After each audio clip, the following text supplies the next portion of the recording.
Mapagpalang araw sa ating lahat, sa mga minamahal kong mga subscriber. Welcome back sa ating vlog na si Kuya Agusting Adventure. Welcome back sa ating vlog guys dito sa YouTube channel natin na si Kuya Agusting Adventure. Ali kayo guys, inyo akong samahan sa aking pag-stroll. I-scroll kayo rito sa aking truck dahil dito tayo ngayon nakaparking guys. Habang tayo magsasayang muna tayo ng bigas.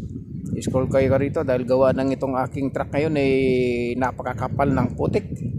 Dahil sa maghapon magdamag at hanggang sa kasalukuyan maulan pa rin ang ating dinadaanan dito sa loob ng Kingdom of Saudi Arabia.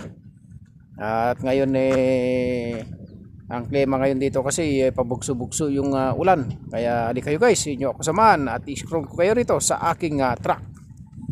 Habang ako'y nakaparking guys. Ayan ang ating truck ngayon at kasalukuyan na tayo'y nakaparking dito. At magluluto tayo ng ating almusal. Nung bago tayo bumiyahe, napakalinis yan. At talaga naman napakaputi. Napakaputi yan. At ngayon yan, napakadumi ngayon guys dahil gawa nga ng ating dinadaanan dahil malakas yung ulan at putik yung daan. Kaya yan, kumapit yung mga asfalto, yung mga dumi na kumapit dyan sa ating truck.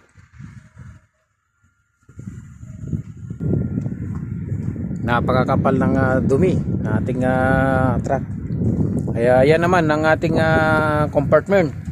Yan yung mga ginagamit natin na pangkusina, katulad ng mantika, saka yung bigas. Guys, napakadumi. Kaya matagal na naman to na kuskusan na naman doon sa washing area. Hanggang dyan sa trailer, sa taas. Napakakapal. Kaya sigurado pagdating natin doon sa garahe matagal na kuskusan to. Hanggang sa likod ng cabin napakadumi, hanggang sa dyan sa air cleaner sa makina, pati yung diesel tank nya napakadumi. At itong barrier nya napakarumi rin lahat. Ano pa naman yan na makaapit pa naman yung ano na yan, itong dumi na ito na kasi unang ulan ganyang unang ulan makaapit yung dumi dahil langis yan yung sa asfalto yun. Grabe guys yung dumi nya. Pero hindi lang naman tayo, lahat naman ng ng mga truck na dumaan dyan sa highway na yan habang nananagpo talagang nadumihan din. Ayan ang ating gripo, ayan yung drum natin na lagayan ng tubig. At ito naman tayo nagsasaing. Namon natin. Ayan, saing tayo. Wala na laman to guys, itong kusina natin. Ito lang laman nito, yan. Sibuyas, sabon, asin, yan lang ang laman yan. Kasi yung iba nandoon sa may compartment. Dahil hindi ko nilalagay dyan dahil pinapasukan ng putik. Ayan yung likod ng ating tractor head. Talaga naman naliligo sa putik sa kalangis. Nagtalsikan yung mga langis dyan sa sa ating dinadaanan. Kaya ang gagawin natin guys,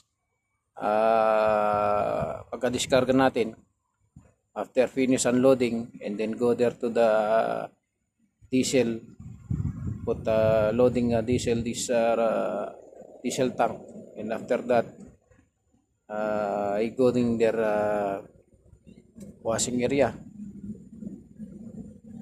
Dahil kapag hindi mo winasingan to guys, itong truck parang nakakuan ba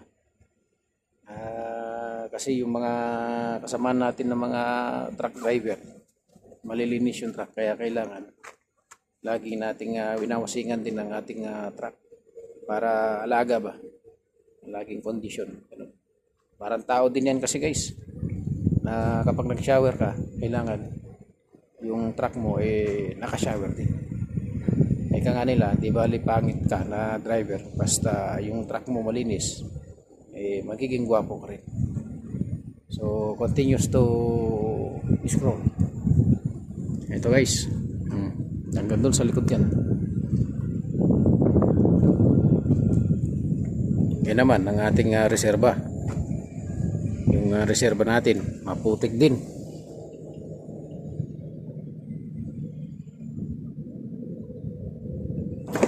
Maputik din ang ating reserba. Yung galon naman, yan yung upuan natin. Tapos ito, yan na yung pantukod natin kapag naplatan tayo. Diyan sa trailer, yan ang pantukod natin sa axle. Para hindi tayo, safety first ba, para hindi mabagsakan. Tapos yung rim niya na alloy na makintab dati, ngayon, ayun na. Hindi na makita yung kintab niya. Triple axle. Oversize. Napakalupit na nasapak natin na ulan na yun. Yung maghapon magdamag, kahapon patama-tama pa ako guys sa aking dinadaanan dahil umulan nga. Ginawa ko, pumarking ako para sa ganun makaiwas muna sana sa makaiwas sa putik, sa tubig ulan. Pero hindi rin tayo nakaligtas dahil yung ulan niya na yun maghapon pala, maghapon magdamag hanggang ngayon subo rin ang ulan. Yan ang likod niya guys ng ating trailer. Talaga ng mga pati yung likod ng trailer natin maputik. Yung kulay puti dati na napakakintab ngayon naghalo na yung puti saka putik kaya itim.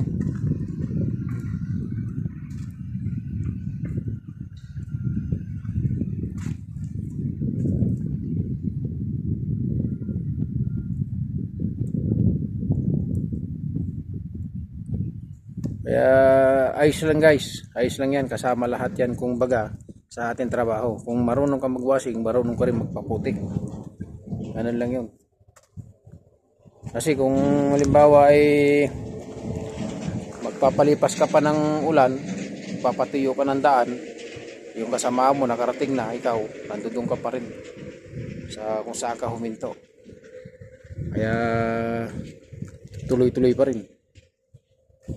Kaya nilabas ko na rin. Hindi na rin ako nagpa-upa pa ng ulan. Parsing gisir. Tapos yan yung likod Talaga naman guys, talagang napakaputik.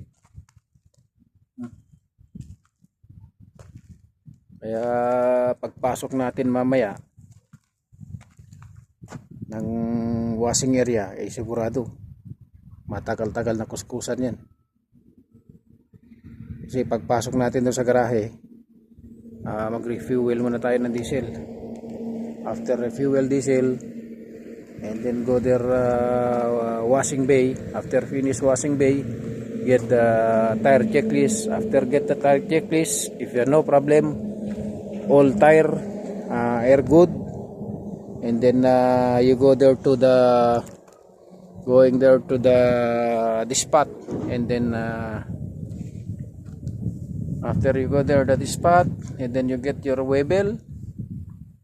After that, if you want to go trip again, if you want to rest. Kaya ganun lang ang ginagawa namin dito guys.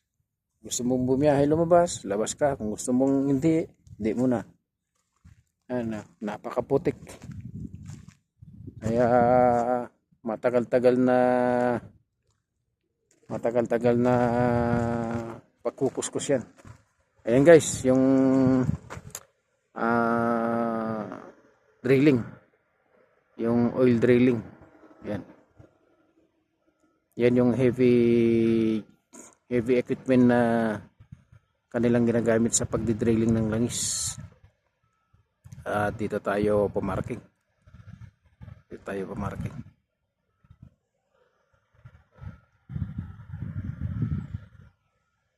Tayo pumarking sa disyerto. Tayo lang mag-isa rito. Tingnan muna natin yung ating niluluto kung na ano na tong kanin, naluto na. Iis muna tayo guys, magluto tayo ng magluto tayo ng mustasa.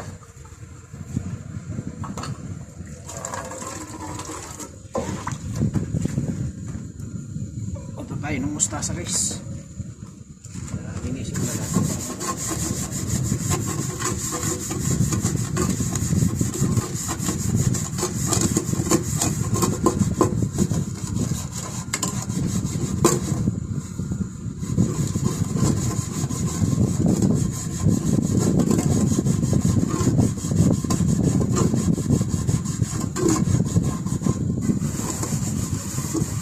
Ito lang yung trabaho namin dito sa Kinlam, mga driver.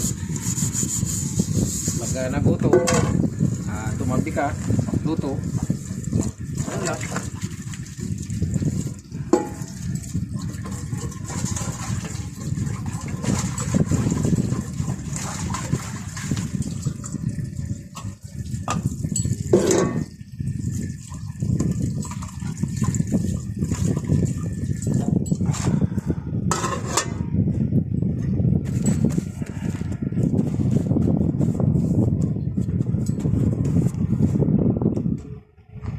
So guys, maraming salamat sa inyong panonood sa aking upload na video.